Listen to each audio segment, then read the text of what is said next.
The practice in Soto Zen Buddhism is succinctly stated in the chant before meals in Zen temples as to stop all evil, that is, don't do things not good, to practice good, to save all sentient beings, and to accomplish the Buddha's way.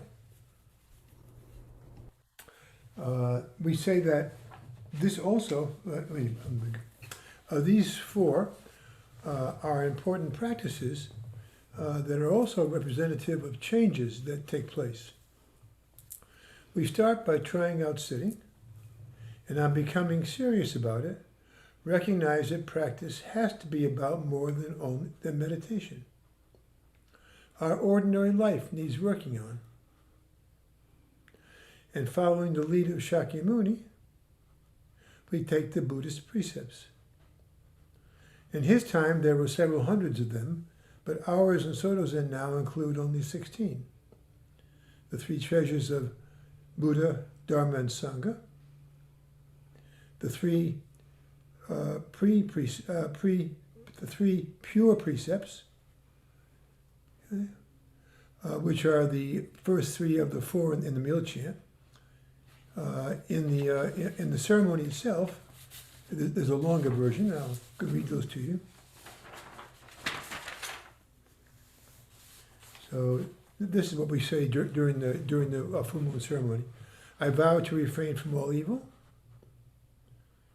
That's the first one. I vow to make every effort to live in enlightenment. That's to do good. I vow to live and be lived for the benefit of all beings, and that's to save all sentient beings.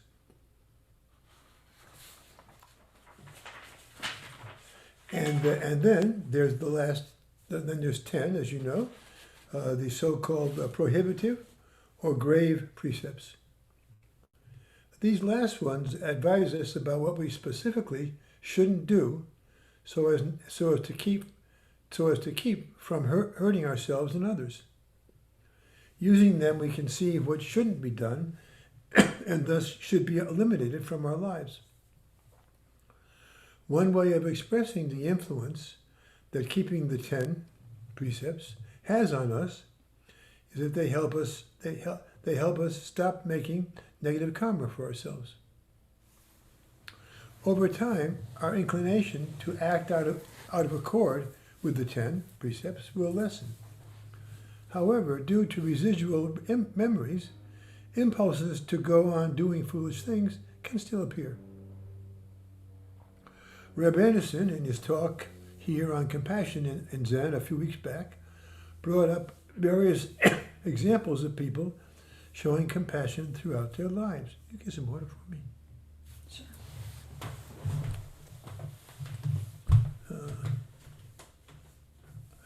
Pardon me. But cautioned that these often can turn into their opposite. Suzuki Roshi had said that we should have the compassion of a grandmother for everyone. Having it only for those we love connects it with taking care of ourselves. Another example of compassion that is linked to the self is when there's some payback.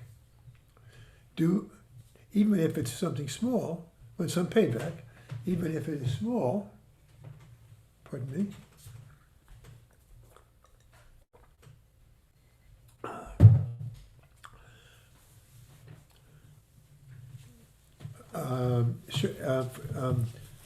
it is expected, some payback is expected for having done something nice for another, such as a show of gratitude from someone we have helped, or at least having an increase in our self-esteem.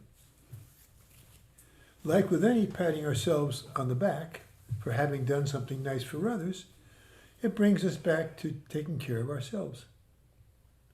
An accepted way of encouraging charitable donations is to give something back to donors, or even to give something to potential donors.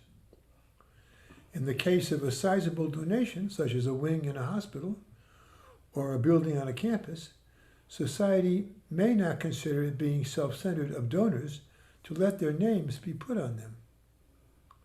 Nevertheless, thinking that it is natural to expect to get something back for being generous does reflect an understanding of human nature that more resembles the taking care of number one attitude we may have had before we began practicing. Later on, even seeing such an instinct in ourselves for taking care of ourselves can be privately embarrassing. For instance,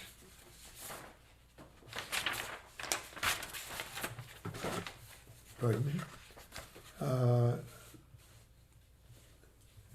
for instance, doing something, having done something for its own sake, without self-interest in mind, we tell ourselves, "You did good," taking pride in what we have done. That also reveals the small self getting something in return. These examples point to the two practices being referred to in the Heart Sutra, when near the beginning it says, "Form is emptiness, emptiness is form." Originally, practice to us means meditating. This is the practice of form turning into one of emptiness in the process of doing zazen. Our subsequent noticing of the things going on in the background of our lives is the practice of emptiness turning into one of form as we become aware of the small things. In these two practices, we pass from living essentially to fulfill the likes and dislikes of the small self to ceasing to listen to it, doing what Dogen defined in his Genjo Koan as studying Buddhism is studying the self, and studying the self is forgetting the self. As a result of personal preferences no longer being of relevance, we have newfound freedom from the suffering that they have caused in us, preferences, until now. Also, with the self not being defined by preferences, gone is the heaviness associated with the small self, as also is the need to respond to the temptations it presents. Our world feels lighter with the small self no longer in the way. Not taking our life as something we create, which we do with the small self, instead, our world begins to come to us. Dogen accordingly called this, forgetting the self is to be identified by all things. Moreover, things not seen negatively now,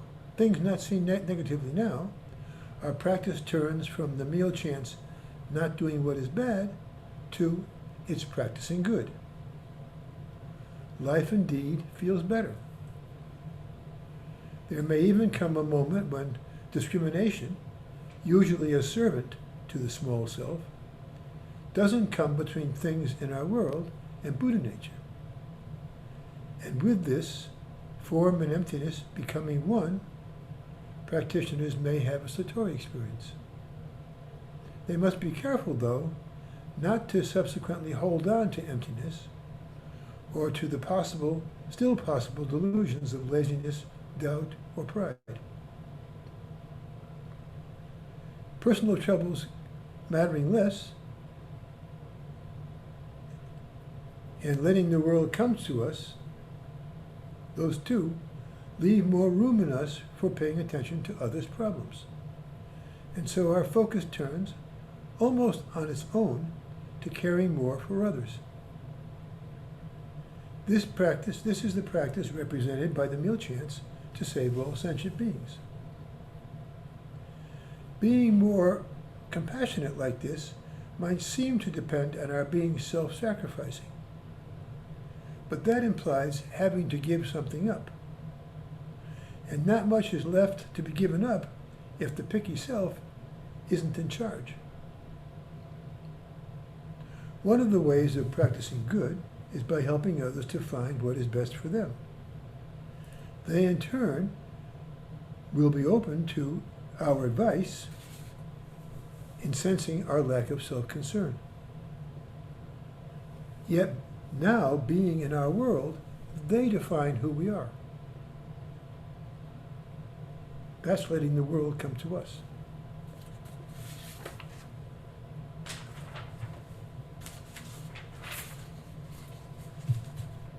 Reb described great compassion as being different from other forms in not having a purpose. Compassion in ordinary life comes from the intent to help others, though he said this often doesn't last. So we must be careful about not doing something bad if our attitude turns sour. Compassion in doing good, also like the compassion of tending to help others, has an object, it's a purpose. In this case, being good. As does saving all sentient beings, yet a purpose. While in great compassion, we just do what we do. It is in this sense of not having something in mind that Zen is said to be beyond right and wrong. Either right and wrong being based on thoughts or concepts. Dogen's next saying, to be identified by all dharmas, is to cast off the body and mind of others. Then we give that again. To be identified by all dharmas, this is the same as before. Is the same as having other worlds come to you. Be identified by all dharmas is to cast off the body and mind of self and others. Self and others means that not only are we selfless and so empty, everything else and everything in our world is selfless and so empty as well. It follows that in great compassion, there is no idea of sentient beings as being separate from Buddhas or us, or of our being enlightened as differentiating us from others. We are all equal in everything. This leaves no one to be helped. The final vow in the meal chant, to accomplish the Buddha's way, is to be oneself in the world of each of us, in each of our own worlds. It's the only place we can be. You have your world. While there is no other world for us, our world, is made up of what we let come to us, which is the worlds of others. In this way, we are always identifying one another, so that when we are really our us being us, we are taking care of each other. All the worlds of others being in our world. Moms and dads are not trying to be compassionate to their kids. They just are. It is the same for us with others when we are being truly who we are. We don't need or have a reason to help. We just do. All of us. That is our true nature. This being completely who we are is to have great compassion. Our practice is to stop all evil, to practice good, to save all sentient beings, and, like Avalokiteshvara in the Heart Sutra, to accomplish the Buddha's way. And here comes Jane. Here we are. I'll move over a little more. Let's see. Here we go. Okay. Let me get my view back to the full screen. Here we go. Oh, there we go. So, do you have any comments or questions for us?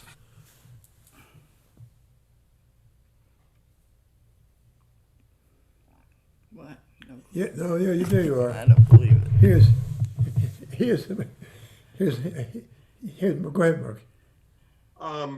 Mike. Is it incorrect to enjoy showing compassion when the only enjoyment you're getting is the fact that you have helped somebody? It's not saying I am being compassionate to this person. It's just my action has helped them in some way, and it puts a smile on their face. Is it wrong for me to kind of smile and say I enjoyed doing that as well? Is that a possession, or is that? That's when you do it that way, you're sharing. Okay. Yeah, and so Because that's why I do. It's like I try to be helpful with people and stuff, but I yes, want to put a smile on their face, of just for course. them, not for me, but to let them have a smile on their face. And then that's not being selfish or anything like that. No, it all depends what your intent is for yourself. If you're really with them, then that's not being selfish. No. Oh, okay. Thank you. Chris Richard. Okay. Chris, Richard. He's on mute. Oh, you're right. Yeah, Yeah. there he goes. Chris, are you there?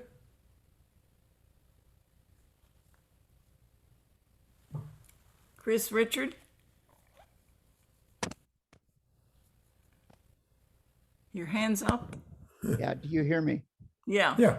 Okay, I thought you said yes the first time. I read somewhere and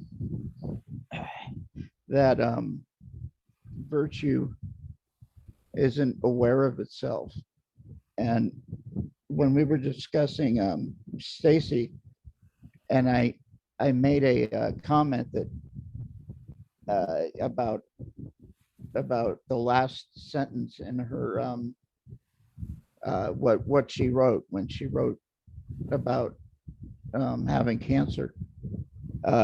It didn't dawn on me that everyone might not have that right in front of them. Basically, it was a very short note, and that the last sentence was, if I've done anything to hurt anybody over the years, would you please apologize for me? Right? And I thought, I mean, it blew me away, because I can't think of anything she's ever done to hurt anybody, but I do believe that was sincere, and it's very emblematic of her, how she approached things. So Yes, that's very good, Chris.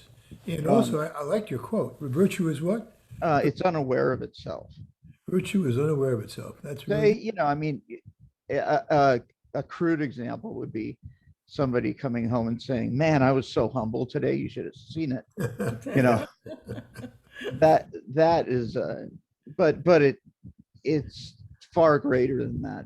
It's just, no one thinks, "Oh, I'm being," it's, or the phonies, they might, but someone who truly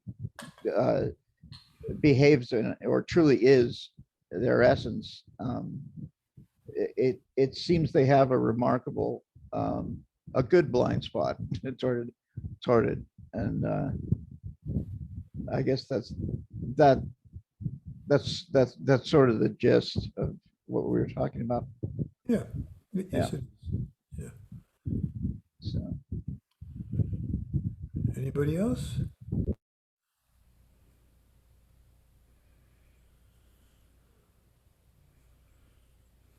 Yes, Sandy.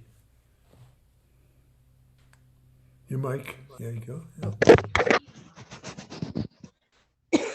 Excuse me.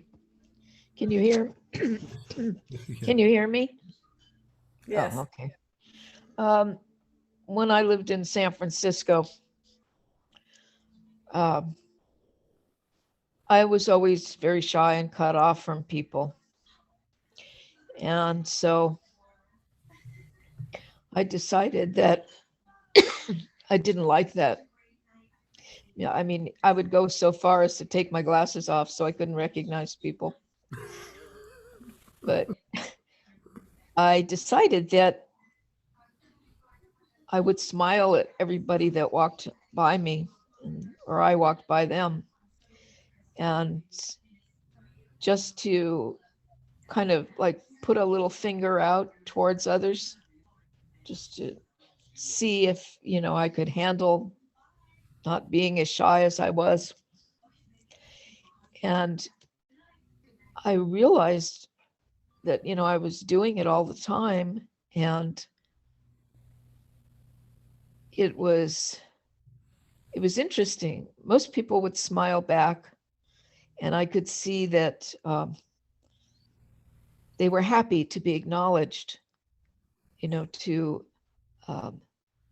to feel that somebody else in the world thought enough to smile at them and to reach out that way, even though it's such a small reach. But every once in a while, I would get somebody who would walk by and wouldn't smile at all and would just continue on looking very grumpy. And it took me a while to realize that those people, I felt compassion for them because they were either as shy as I was and unable to smile back, or that they were living in a world that they couldn't have or couldn't accept a tiny bit of meeting, each other, or any little bit of joy. But it's something that I've tried to carry on, always smiling at people that I meet on the street, just in passing. And it has, like Michael was saying, it has a reverse effect. When you try to reach out to others, it comes back. And I started realizing that I was reaching out to them, but at the same time, I was kind of like reaching out to myself. And it made me happier. It made me feel happier. And because it expanded my world and allowed me to have an interaction with others. And as you know, now I'm no longer shy, so it works. But I just wanted to say that. Thank you. That's very nice. You all heard the story about. I'm not going to tell it again. But remember the story about what the difference between heaven and hell. The Buddhist story. Yeah, I heard it once from Katagiri Roshi. He and I were traveling on a bus from Boston to New York, and he said his mother told him this story. But anyway, but the punchline is, people in hell. Well, anyway, heaven and hell are exactly the same. It's a big table with a lot of food on it. Goes forever, and you have to sit down at the table, but the only stipulation is you have to eat with chopsticks, and the chopsticks that you have are like 3 feet long, or like 4 feet long. So there's no way you can feed yourself. People in hell are endlessly trying to feed themselves and being extremely unhappy and hungry. People in hell are naturally taking their chopsticks and feeding the person across from them. People in heaven. People in heaven, oh yeah, that's what a wife is for. That's a big mistake. Yeah, people in heaven are feeding, and that's what this whole talk was about. But they're doing it naturally. That's our nature. They didn't work out. Well, if I feed, it's not a matter of like give and take, or it's a matter of, oh, that guy's hungry, or that woman is hungry. Yeah. June. So if one person is feeding the person across the table, but the other person never feeds the other person, what kind of place are we in? Limbo. No, purgatory, I suppose. Limbo. Or limbo. It's a place you don't want to be. Good question, though. All stories have their... Yes, John. Deborah. I just wanted to share a part of my practice that I started probably, maybe 4 or 5 years ago or something of sort. And I had read or heard something that this was a practice that a loving kindness practice. And I started it, and it made a significant difference, I think, both in my life and in my practice. And so I wanted to share it. And that is that a great way to try and give to another person without anything in return really is to say a little prayer for people. You know, people like, so as an example, I think I've shared this before, but I'll be driving and at a stoplight and I'll look over and see somebody. And so I kind of say the same short prayer for everyone. And that is, may you be happy, healthy, and life at ease. And I do that throughout my day. I don't even know to how many people I do that during the day, but I do that all day long to people I pass, to people. I don't say it to them. I just say it in my own mind, you know, sending it their way. And even I found that one of the best parts of that practice is when somebody has done something to me that maybe wasn't kind, and yet I send that same prayer their way, because I feel like when people do things to you those are the people that are in need most. People who are, you know, people who are unkind, or people who are really tortured on the inside. And so that's been a really a practice that's helped me to, I don't know what it's helped me with, but it's definitely just changed my practice and changed the way that I view people in general. Like I remember Arvind had said one time that he had an experience where he was driving down the street and somebody, you know, screamed out something racist to him or similar. And of course, our initial reaction is going to be, you know, that of, you know, feeling like some hate towards that person for being that way. But with that little prayer, somehow it just changes my mind, because I know that person is, you know, tortured within and trying to help them in some way. So I just wanted to share that. That's very, very good. And that's quite simple to Sandy's even simpler smile. That's her prayer. Rachel.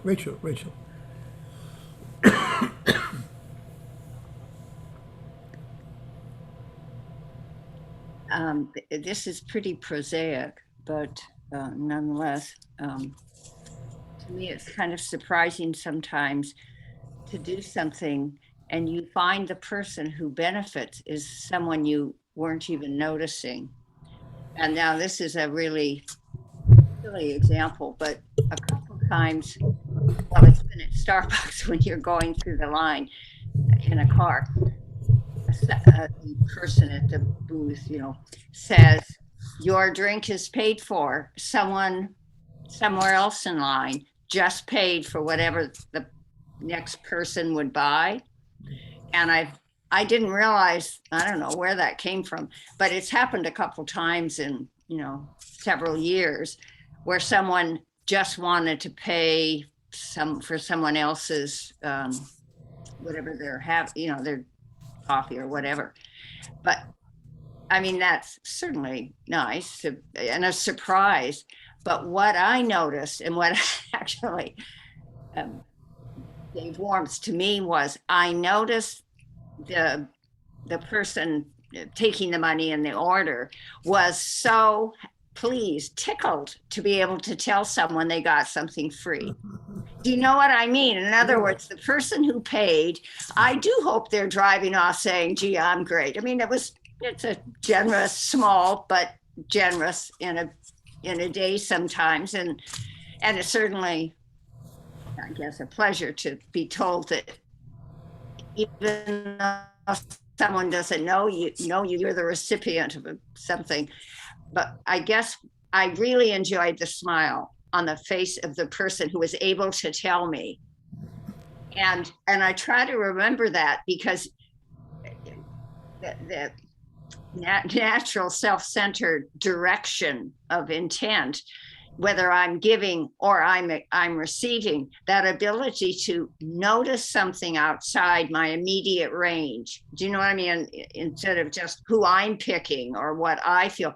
When I notice something and someone else having delight or a kind of consideration, that's a warmth that is especially subtle and meaningful.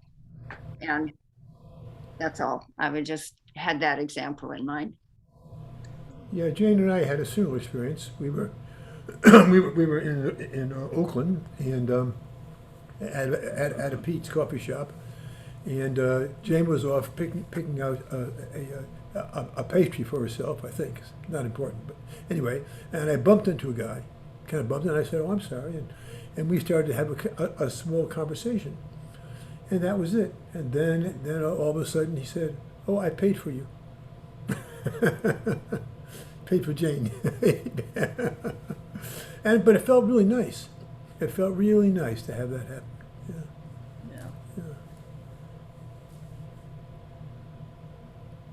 Anybody else have something to add for this for us? Yes, They Mike? call that paying it forward now. A lot of people are starting to do that, where they'll do something and just say, okay, you do something nice to somebody and then you tell them, pay it forward, so that they will do something nice to somebody else, and it just chain reacts all the way down the line. There's hope for us yet, just be nice to people. That's right. That's what it is. Yeah. Paying forward.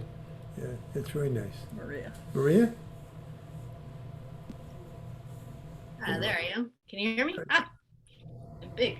I was thinking about, I love all those examples, and I was thinking about how the example of the basically the third party beneficiary of the generosity, the person being able to tell the other person, oh, you get something good.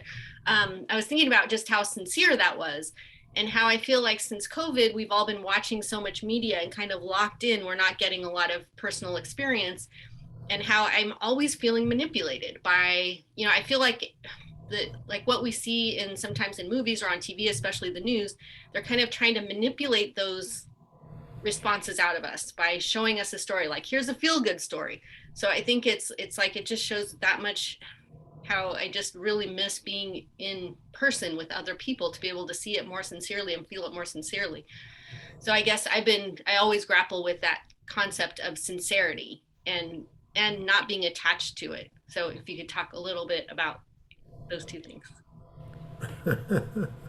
About those people who are those people are sincere people. Which one? Whatever you want. What?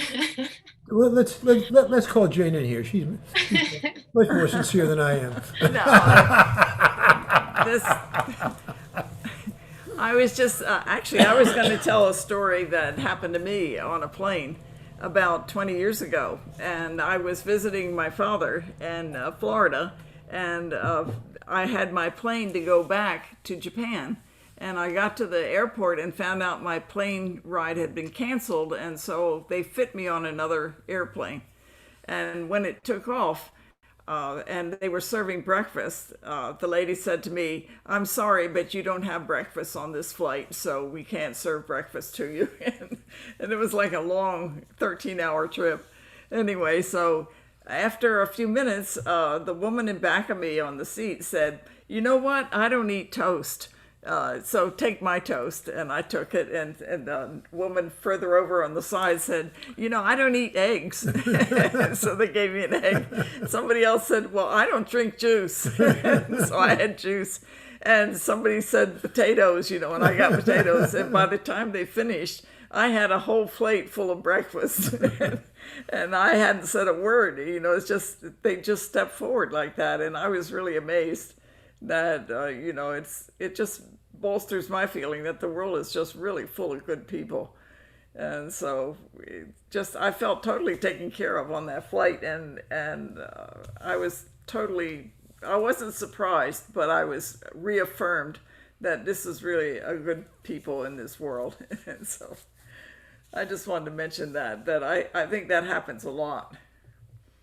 Okay. Is that Joanne? That's Joanne, yeah.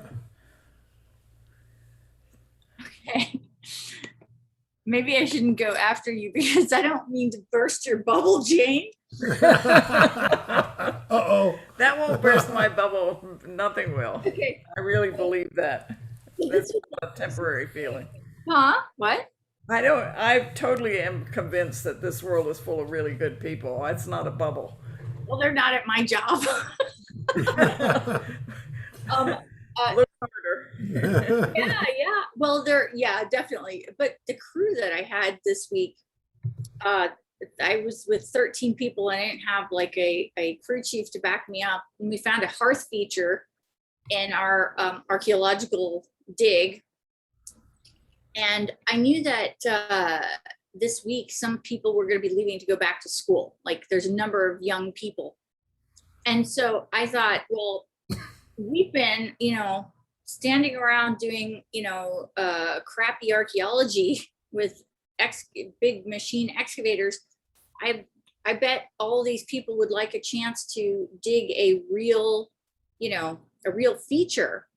And so I went in the next day and I said, well, here's I know that you're leaving, many of you, and I'd like to give you all a chance to dig. So we're gonna swap people out so that everybody has a chance, if you choose to have a chance to dig. I also said, because this was a very inexperienced group, some of them have never been to field schools, they don't have their bachelor's. I said, I'm going to be watching this quad, and my counterpart here is going to be watching this quad to make sure that, we're excavating properly.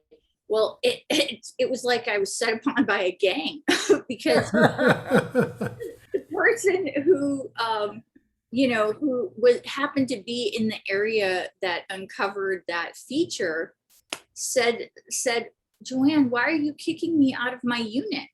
And it was like, wait a minute, suddenly this opportunity for everybody to have a part turned into one person, like being territorial about, being in that one area to dig everything.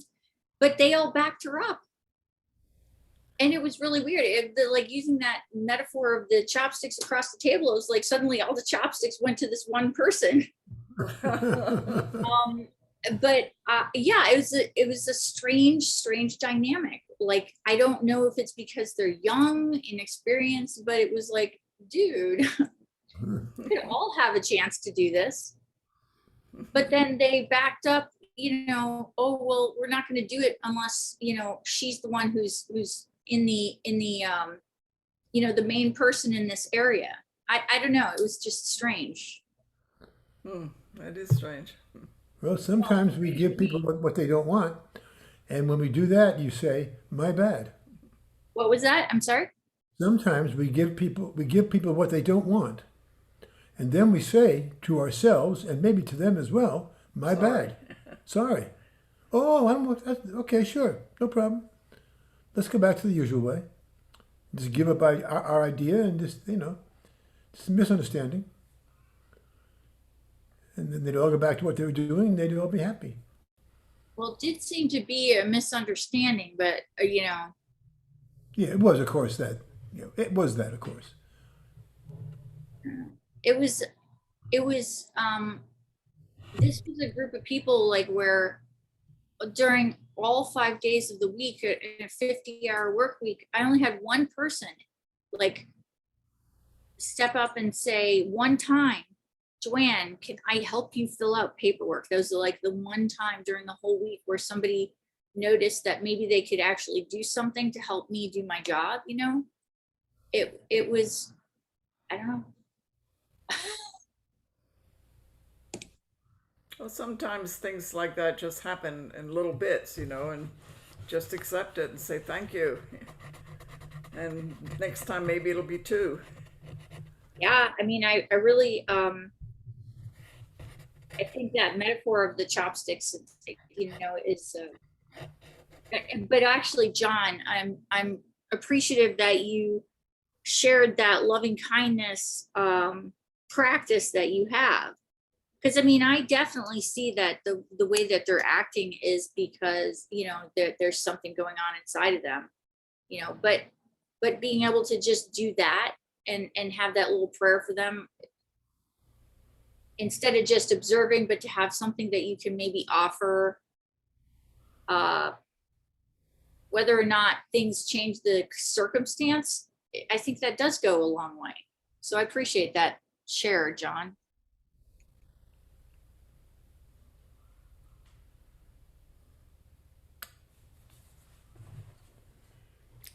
Anyone else? Any more comments or questions? I'll say one more thing. Joni, no good deed goes unpunished. It was a saying I heard a long time ago, and it sounds like that's what you're doing. You're trying to be good, and people are getting mad at you. So, you know, it just.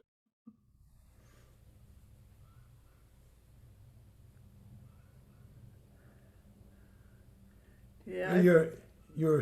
Your sound went off, Mike, if you are talking. Looks like you No, are. it was just it was a joke that we used to tell each other. You know, sometimes people are like, "Well, why did you go out your way to be so nice to somebody?" You know, no good deed goes unpunished. And I've always been thinking about that. And it's like what Joni was talking about is like she's trying to be nice, trying to give everybody a chance, and she gets all this grief for it. And it's like you kind of go, well, why? You know, and it always seems that sometimes when you go out of your way to help somebody, they bite you. And it's just like, okay, fine, I'm sorry, I'm just trying to be nice. Oh, and there's that quote about, you know, bite the hand that feeds you. But Joanne, it could also be just a little bit of fear, you know, of doing something new.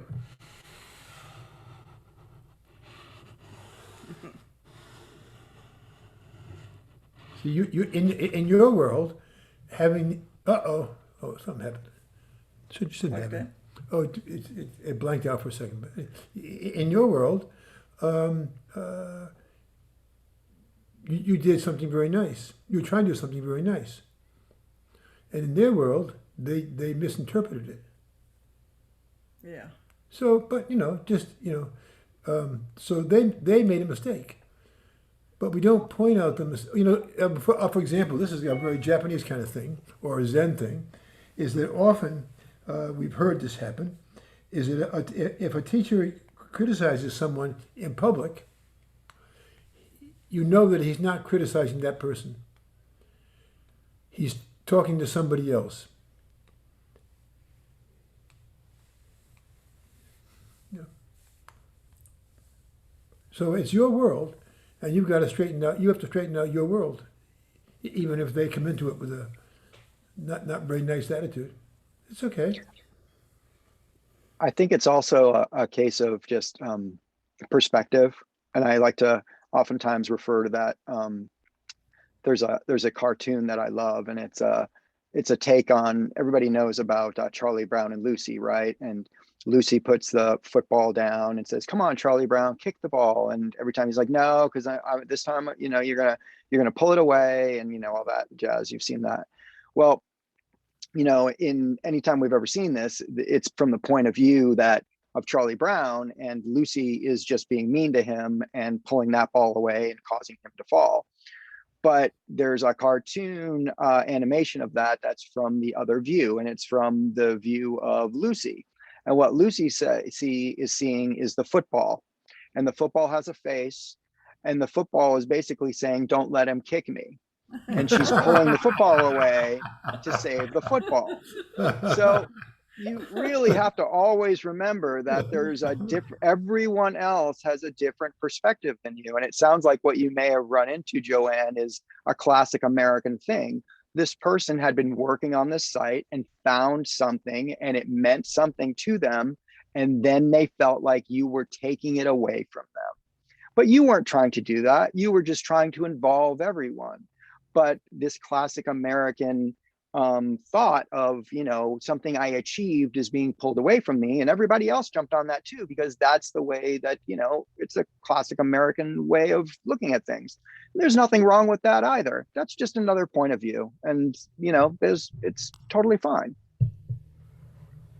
Yeah, I definitely, I mean, HR called me, wanting to find out what's going on. I mean, I just think there were definitely a lot of different perspectives. And I mean, I just chalk it up like they're young and they don't have a lot of experience. I'm sure none of them has ever been a supervisor and doesn't know what it's like to have to tell people that you actually like what to do, So I'm able to kind of let it go on that level, and also to see that there's something else going on inside them. But it was a terrible situation for me. That's too bad. Yeah. Well, I found some humor. I felt like it was like a gang of kindergartners threatening to stab me with their safety scissors. The scissors with the rounded edges, right? They're never gonna actually like cut you, but it helps diffuse it. Joanne, I had a job in San Francisco when I first went there, teaching in a preschool of all African American kids, and they were like barely came above my knee. And one of them said to me when I first went in there, he went up there and he hit my knee and he said, "I'm gonna kick you in your butt." I looked down at him and like he hardly touched my knee. That's exactly what it was like. Anybody else today? Yes, Sandy. I was thinking after John spoke, I started getting this thought in my mind that doing those prayers for people, it's also doing something for himself, or if anybody else was doing it, would be doing it for their self too, is that it takes what would have naturally occurred with his small self, anger, and can turn it into it can completely eradicate the anger, even though the gesture was made for the other people, the prayer, it also has an effect on him too, a positive effect. So it's kind of like, do unto others as you would have them do unto you, kind of give and take. And, we talk about it and we discuss it as though it's something unusual, because in a sense, when you look at the world, sometimes you see such opposites of the way of people behaving, that what we took for granted at least when I was younger, that's the way the world was supposed to be, that you were nice to other people and they were nice to you, and we didn't have road rage and things like that. But now, I don't know, things have changed dramatically with so much anger arising, that it's now almost become something special if you can actually do these minor little small things to make your world happier, simpler, make yourself more at ease with yourself and others. And in a sense, it's very sad seeing all this road rage and things like that seems to have occurred since COVID.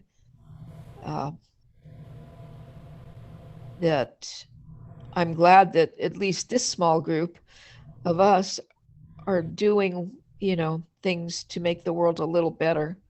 Yeah, and it's not a small thing. No, I guess it isn't. Because in your world, it's a big thing. And that's right. The world. You are always in charge, as it were, or responding to your world. That's what Buddhism right. says. That's true. Anybody There's else? nothing else. Okay, Thank you. let's do service.